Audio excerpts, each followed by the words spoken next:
Salam sejahtera dalam kasih Tuhan Yesus Kristus. Kita bersyukur Tuhan selalu menyatakan kekuatannya dalam kehidupan kita, sehingga kita bisa hidup karena kekuatan Tuhan. Terpujilah nama Tuhan. Kembali Anda mengikuti Renungan Malam Dekat Tuhan yang akan memberkati Anda pada hari ini. Dan tema renungan kita saat ini adalah upaya membeli karunia Allah. Saudaraku dalam kasih Tuhan Yesus, sebelum kita merenungkan kebenaran firman Tuhan, mari kita satukan hati dan kita berdoa. Bapa Surgawi, pada saat ini, Tuhan urapilah kami, buat kami mengerti akan kebenaran firman Tuhan, menguatkan dan meneguhkan iman kami di dalam kami mengiring Tuhan Yesus Kristus. Dalam nama-Mu Tuhan Yesus kami berdoa, haleluya, amin, puji Tuhan. Kita akan merenungkan firman Tuhan di kitab Kisah Para Rasul pasal 8 ayatnya yang ke-18. Demikian firman Tuhan. Ketika Simon melihat bahwa pemberian Roh Kudus terjadi oleh karena rasul-rasul itu menumpangkan tangannya, ia menawarkan uang kepada mereka, serta berkata, "Berikanlah juga kepadaku kuasa itu, supaya jika aku menumpangkan tanganku di atas seseorang, ia boleh menerima Roh Kudus." Tetapi Petrus berkata kepadanya, "Binasalah kiranya uangmu itu bersama dengan engkau, karena engkau menyangka bahwa engkau dapat membeli karunia Allah dengan uang." Saudaraku dalam kasih Tuhan Yesus, ini suatu peristiwa yang kalau kita renungkan sangat menarik. Mengapa demikian? Karena bagaimana mungkin seseorang yang bernama Simon, dia hidup sebagai tukang jampi, tukang sihir, dan dia banyak sekali melakukan demonstrasi-demonstrasi kuasa kegelapan. Tapi kok dia bisa meninggalkan semuanya itu? Dia hidup cari makan dari situ. Seperti dukun, saudaraku. Dia cari makan dari situ dan namanya sudah terkenal. Di daerahnya orang sudah kenal dia. Dan dia bisa meninggalkan semuanya itu. Semua praktik-praktik perdukunan sihir, dia tinggalkan semuanya. Itu terjadi karena dia menyaksikan ada kuasa yang lebih besar daripada kuasa jampi-jampi yang selama ini dia demonstrasikan. Ada suatu power yang lebih dahsyat daripada kuasa-kuasa kegelapan, dari kuasa-kuasa jahat, dari kuasa-kuasa perdukunan yang selama ini Simon praktekkan. Ketika Simon melihat ternyata ada kuasa yang lebih dahsyat lagi, maka dia mengakui kuasa Tuhan dan dia meninggalkan kuasa-kuasa kegelapan itu. Semuanya ditinggalkan. Kuasa-kuasa setan itu, jampi-jampi, sihir-sihir, semuanya dia tinggalkan. Karena dia melihat, wow, ada kuasa yang lebih hebat, yaitu kuasa Tuhan Yesus Kristus. Saudaraku dalam kasih Tuhan Yesus, tentunya Simon ingin merasakan, mengalami bagaimana itu kalau andai kata dipenuhkan oleh kuasa Tuhan, dipenuhkan oleh Roh-Nya yang kudus. Ketika rasul-rasul Petrus datang ke daerah itu dan dia melihat bagaimana Petrus menumpangkan tangan kepada orang percaya, dan dia memperhatikan ketika dia menumpangkan tangan kepada orang percaya, maka Petrus melakukan hal yang indah di mata Tuhan. Ketika Petrus menumpangkan tangan, maka orang-orang dipenuhkan oleh Roh Kudus.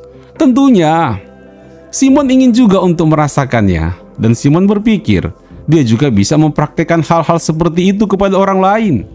Saudaraku dalam kasih Tuhan Yesus Kristus, dengan polosnya, dengan hadir apa adanya, dia ngomong apa adanya, dia berkata kepada Petrus, dia ingin juga mengalami kuasa Roh Kudus ini.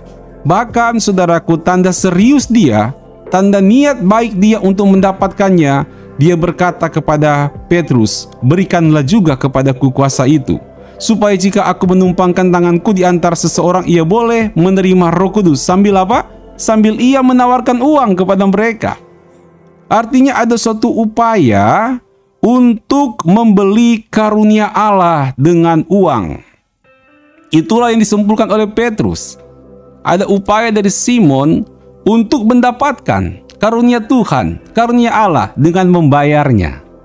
Saudaraku dalam kasih Tuhan Yesus, waktu saya merenungkan kebenaran firman Tuhan ini, saya melihat bahwa pemahaman lama dari Simon masih terbawa ketika dia melihat adanya cara Tuhan yang baru menyatakan kuasanya yang hebat dan luar biasa. Ya, memang hari-harinya dia pikir semuanya bisa dipakai dengan uang. mendapatkan pertolongan. Dulu dia juga praktek kliniknya juga orang bayar pakai duit. Dan dia berpikir pekerjaan Roh Kudus sama seperti dengan praktek-praktek masa lalu dia. Saudaraku dalam kasih Tuhan Yesus Kristus, ini memang pemahaman lama yang dimiliki oleh Simon. Dan kita melihat ketika berurusan dengan Roh Kudus, pandangan-pandangan lama dari Simon itu harus dicabut dari pemikirannya, dari paradigmanya, harus dikeluarkan dan disingkirkan. Digantikan dengan paradigma-paradigma baru, pikiran dengan pemahaman-pemahaman yang baru, pemahaman yang sesuai dengan kebenaran firman Tuhan.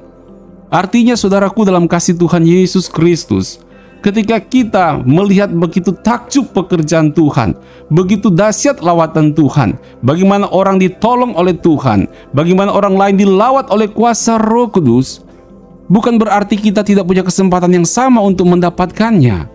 Hanya saja kita harus belajar untuk membuka diri, tidak mempertahankan cara pandang kita yang lama tentang pekerjaan-pekerjaan supranatural.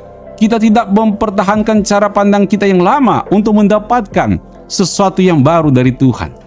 Tentunya cara pandang kita ini harus menggunakan cara pandang yang dimaksudkan oleh firman Tuhan. Itulah yang disodorkan oleh Petrus kepada Simon. Dengan tegas, Petrus menegur dia dengan berkata, "Binasalah kiranya uangmu itu bersama dengan engkau." Artinya, apa caramu ini tidak berkenan di hadapan Tuhan ketika berpikir bahwa karunia Allah dapat dibayar dengan uang. Wow, kaget dia. Selama ini kan ya begitu. Kalau ingin merasakan kuasa supranatural ya bayar waktu dia praktek klinik. Kok ini nggak mau? Kenapa ya? Karena ini bicara tentang kuasa Tuhan yang nggak bisa dibayar, tapi dapat dialami dengan hati yang bertobat, hati yang terbuka, hati yang minta ampun akan dosa-dosa dan berserah penuh kepada Tuhan. Jadi bukan urusan uang di sini, tapi urusan hatilah yang dilihat Tuhan. Saudaraku dalam kasih Tuhan Yesus Kristus, di sini kita melihat kalau kuasa Tuhan, dan pasti kuasa Tuhan tidak berurusan dengan uang, maka setiap orang bisa punya kesempatan yang sama untuk mengalami kuasa Tuhan. Setiap orang punya kesempatan yang sama untuk dilawati oleh kuasa Roh Kudus. Setiap orang punya kesempatan yang sama untuk merasakan karunia Allah. Karena bukan berdasarkan uanglah seseorang bisa mengalaminya, tapi berdasarkan hati yang bertobat dan punya kerinduan untuk mengalaminya. Luar biasa bukan?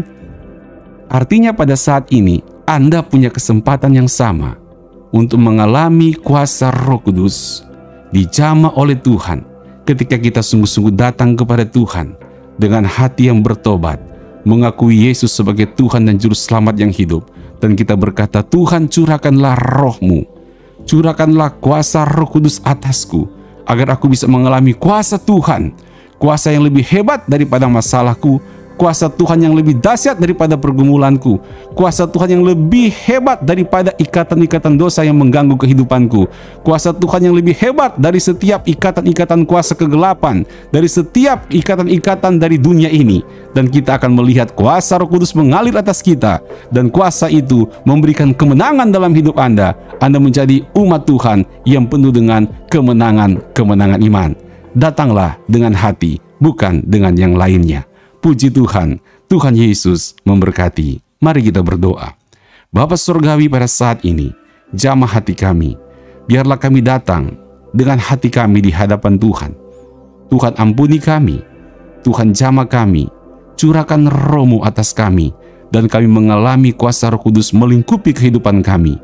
Maka kami akan melihat pertolongan Tuhan, kemenangan-kemenangan dari Tuhan terjadi dalam hidup kami, rumah tangga kami, ekonomi keuangan kami, masa depan kami, bahkan kesehatan kami. Kami mengalami kesembuhan pada saat ini karena Roh Kudus bekerja. Terima kasih Bapa. Berkati juga setiap anak-anak-Mu yang akan beristirahat. Mereka beristirahat dengan tenang dalam berkat Tuhan, dengan penuh ucapan syukur. Haleluya. Amin. Puji Tuhan. Tuhan Yesus memberkati. Sampai bertemu kembali besok malam. Shalom.